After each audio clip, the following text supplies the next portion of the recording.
Kami awali Kompas Siang dengan informasi sapi kurban milik Presiden Prabowo Subianto di Tegal, Jawa Tengah memiliki bobot 1 ton lebih. Sapi jenis Limousin Cross Simmental tersebut dibeli dari peternak asal Kabupaten Tegal, Jawa Tengah.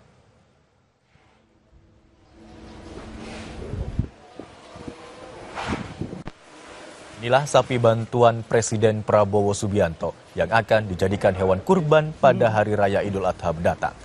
Saat ini, sapi masih berada di kandang peternakan Big Boss yang berada di Kelurahan Dampiak, Kecamatan Keramat, Kabupaten Tegal, Jawa Tengah.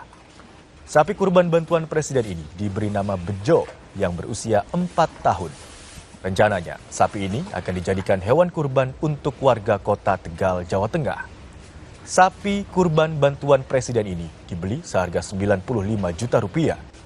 Untuk memastikan kesehatan sapi tetap terjaga, sang peternak rutin melakukan pemeriksaan dengan mendatangkan mantri maupun dokter hewan.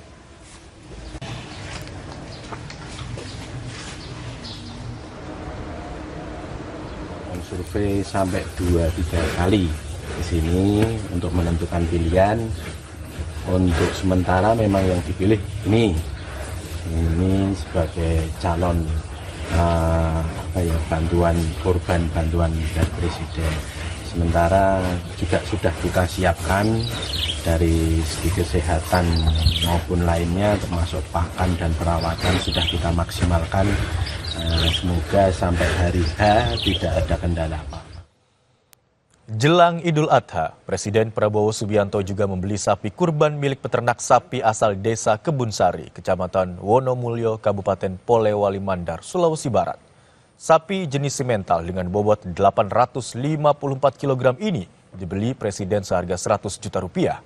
Sapi yang diberi nama Rembo ini rencananya akan dikurbankan dan dibagikan kepada warga kurang mampu di Kabupaten Polewali Mandar. Dari hasil pemeriksaan Dinas Peternakan Provinsi dan Kabupaten Polewali Mandar, si Rembo dinyatakan sehat dan layak untuk dikurbankan.